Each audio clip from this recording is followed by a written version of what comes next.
As you all can see up there, medication dangers.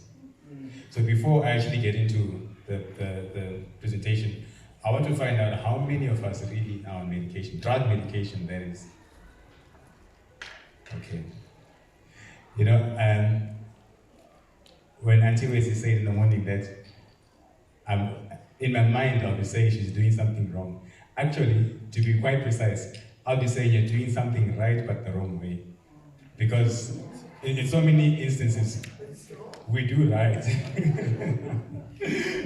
Perhaps it'll make sense as I go on to say the way the body was designed. When King Solomon says in Proverbs 6 verse 6, learn from the ant.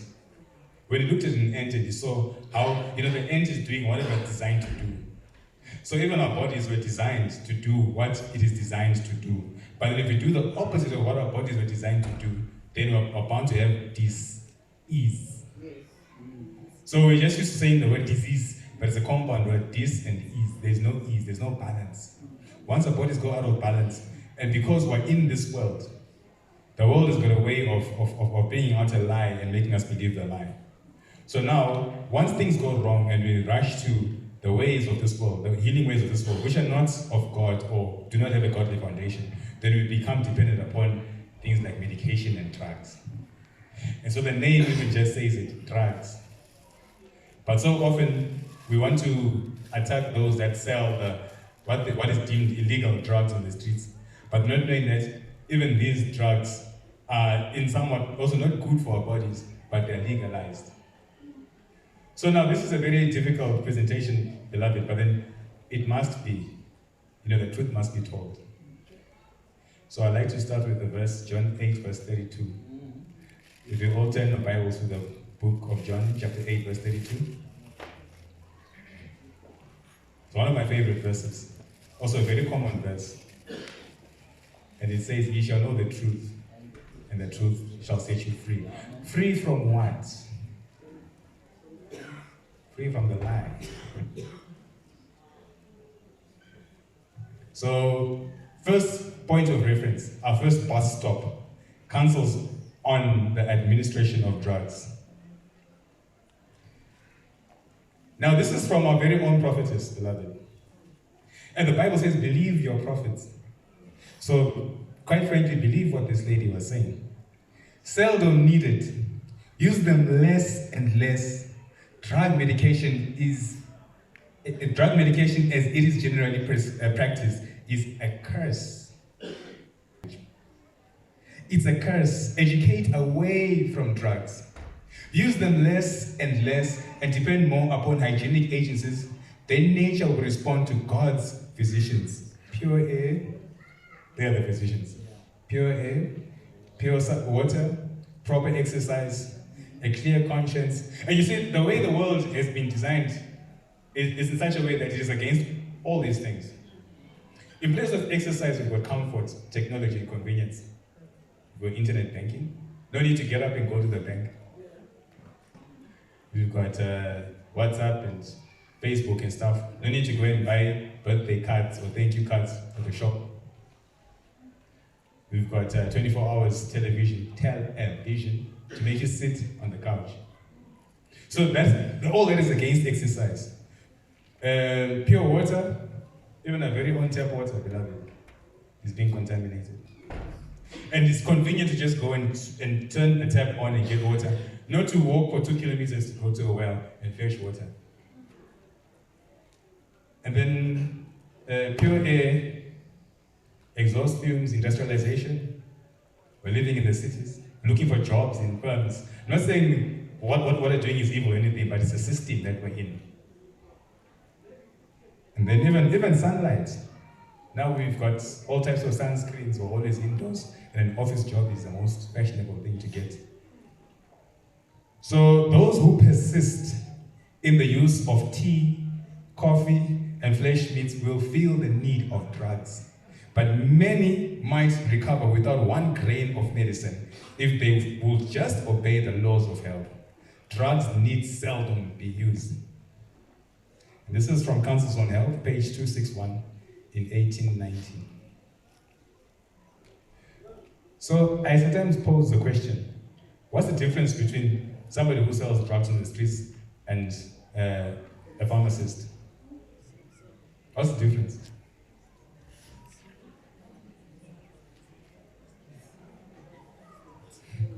One is licensed and the other is not. This is coming out of the doctors' journals. All doctors sign the... Now, this is not an attack on doctors. Everything, you see, the problems we're in, beloved, is because of the system. So the system says, when you're born, you go to primary education, secondary education. Unfortunately, the educational system is not founded upon godly principles. Even the justice system.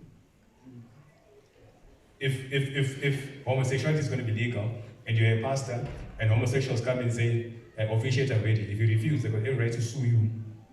And when you get sued, you get incarcerated. But then the Bible is against that, but the law says something else. So it's the system that we find ourselves in. So that's why I'm not attacking anybody who's in the medical field. So now, all doctors sign a Hippocrates oath which states, do no harm.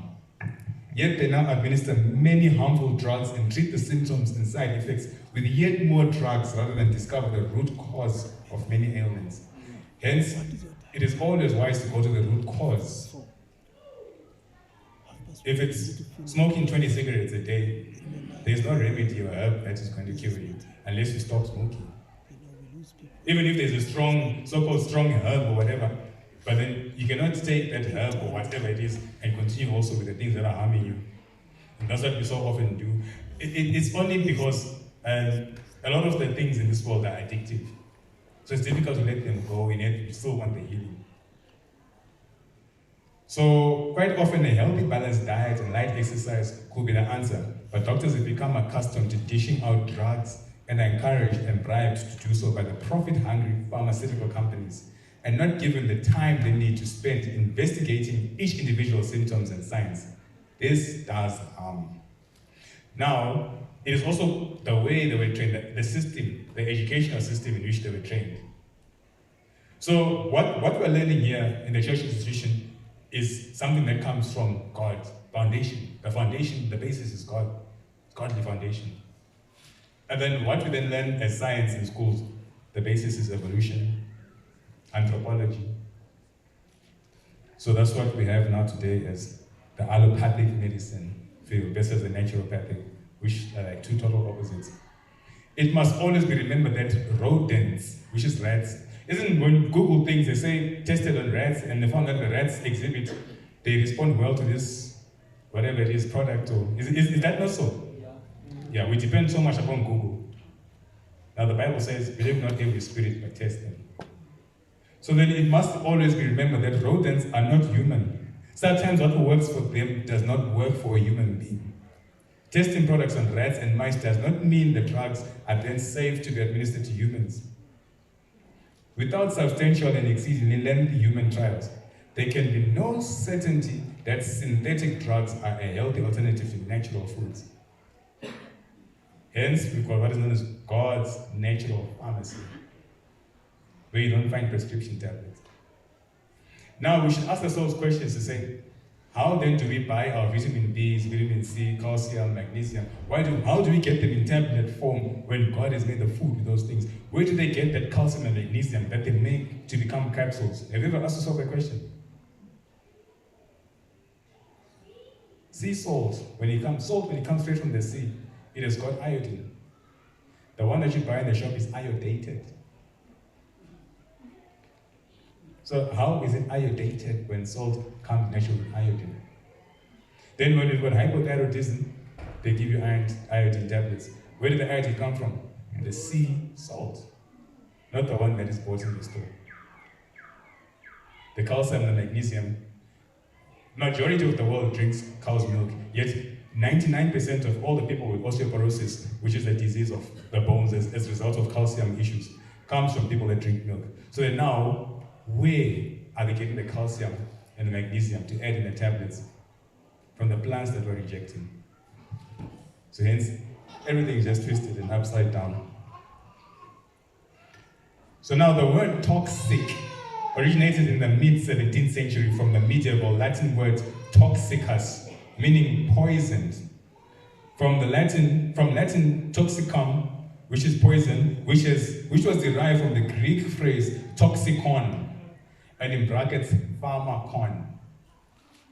Does the word pharmakon ring a bell?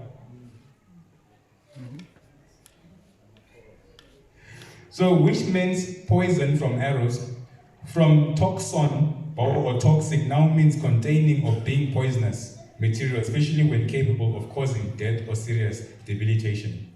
So detoxifying means removal or elimination of substances that are toxic to the human body. So often what will heal our diseases is what comes out, not what comes in. That's why it shouldn't always be what herb can I take. Usually the things that are inside need to come out so that your body can naturally heal itself. That's how the body is designed. So the words pharmacy and pharmaceutical are derived from the Greek word pharmakia, which means sorcery. And it is mentioned in the Bible in Revelations chapter 18, verse 23. You can look it up. It actually says, and the light of the lamp will not shine in you, the great city, in brackets, the great city Babylon, any longer, and the voice of the bridegroom and the bride will not be heard in you any longer. For your merchants were the great men of the earth, because all the nations, which is ethnos in Greek and Latin, were deceived by your sorcery, in brackets, pharmakia. That's what the original Greek says. It is again mentioned in the Bible in the book of Galatians chapter 5, 19 to 21. Now the deeds of the flesh are evident, which are immorality, impurity, sensuality, idolatry, sorcery, in brackets, pharmakia, original Greek term. So now every time you go to the pharmacy, you know where you're going.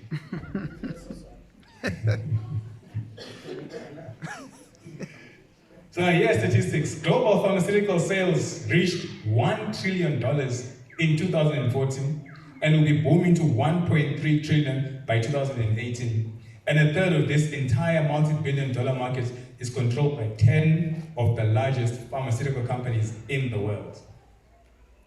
Around 328,000 patients in the US and Europe die from prescription drugs each year, making them the fourth highest cause of death, similar to the number that die of a stroke.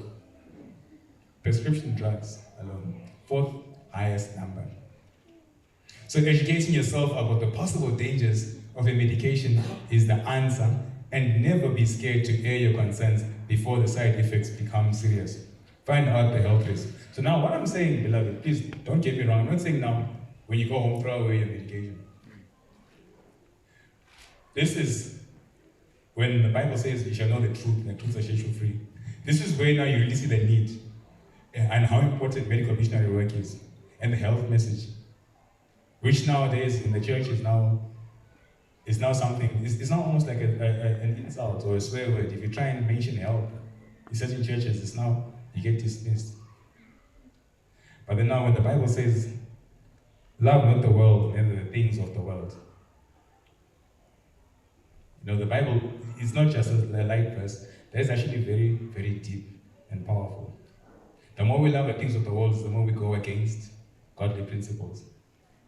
So I'm just going to show you just a few examples of common medications that people take. Antacids. The acid blockers are antacids, which is your histamine 2. This is now the jargon that you then get told when you're being given a prescription. And proton pump inhibitors, PPIs, are commonly prescribed for treating heartburn, gastroesophageal reflux disease, which is GERD, and peptic ulcers. So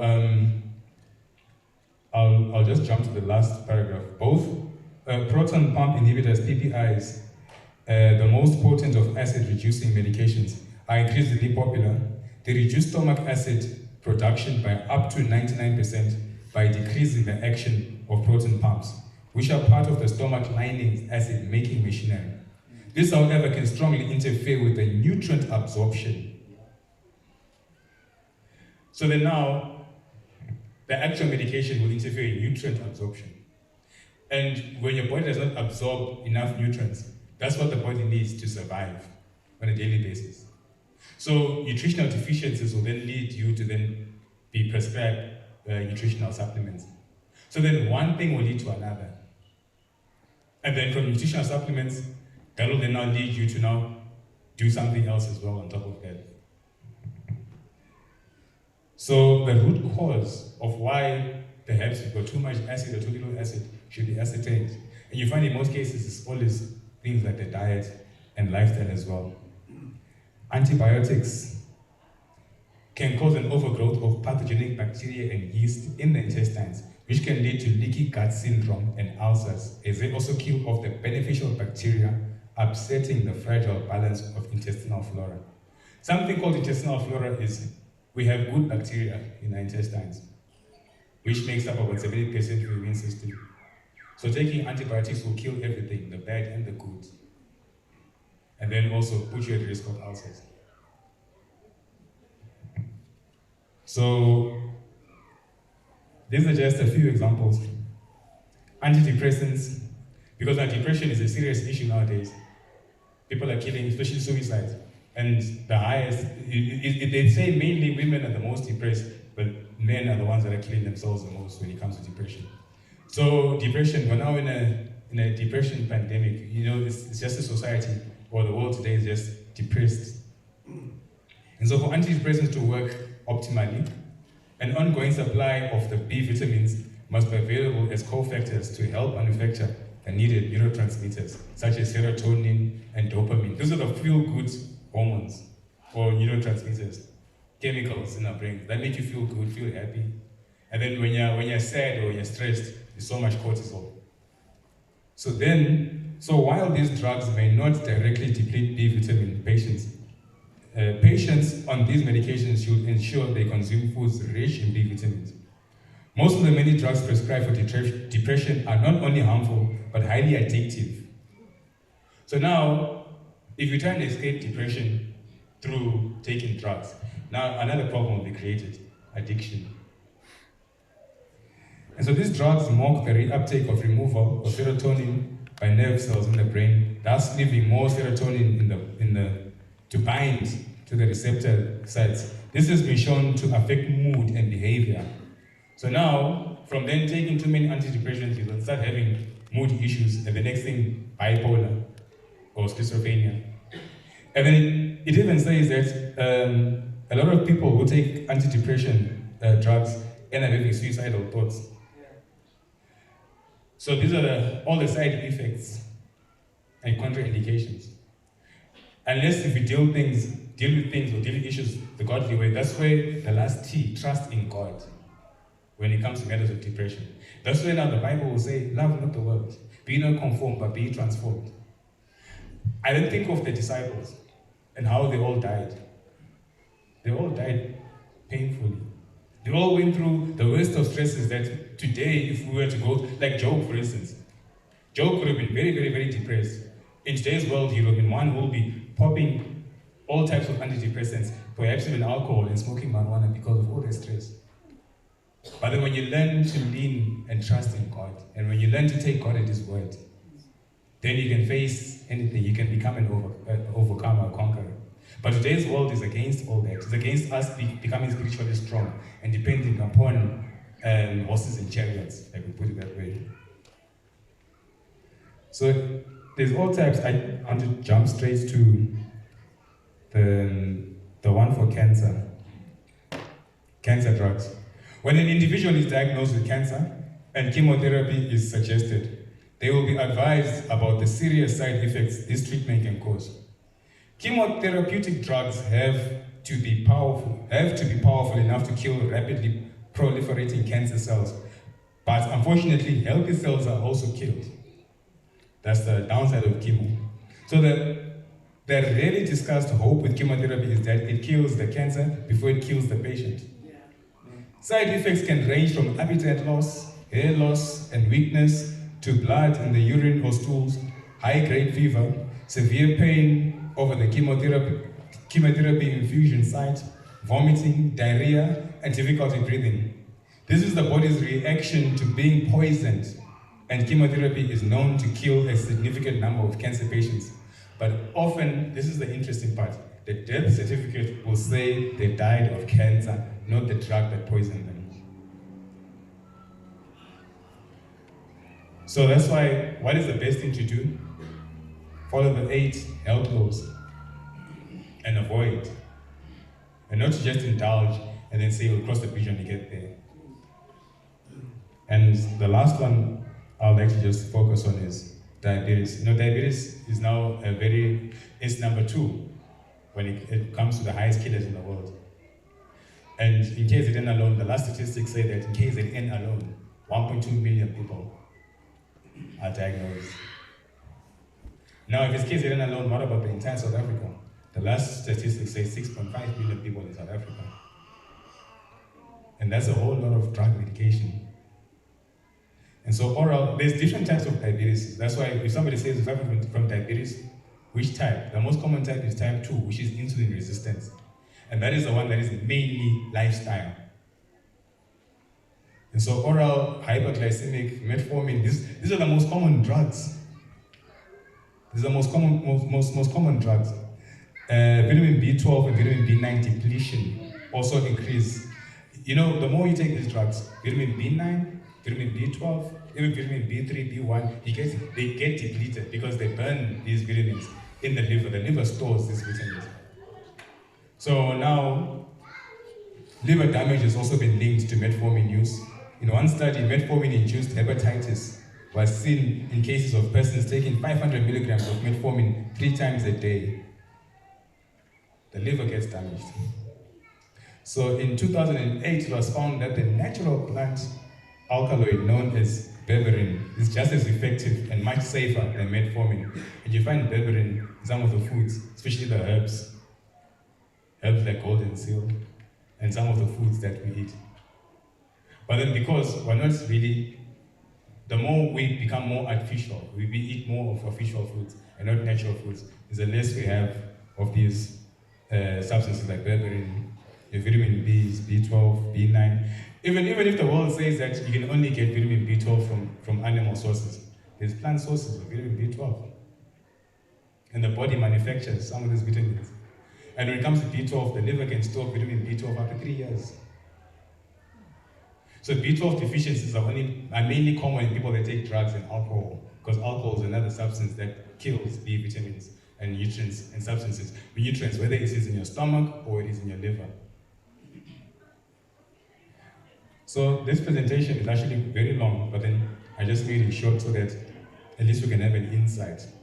So in closing, I'd like to quote from the book of Psalms 104 verse 14, which says, "He causeth the grass to grow for the cattle and the herb for the service of man, that he may bring forth food out of the earth." So now as the verse says, he causes the grass to grow for the cattle and the herb for the men. The herb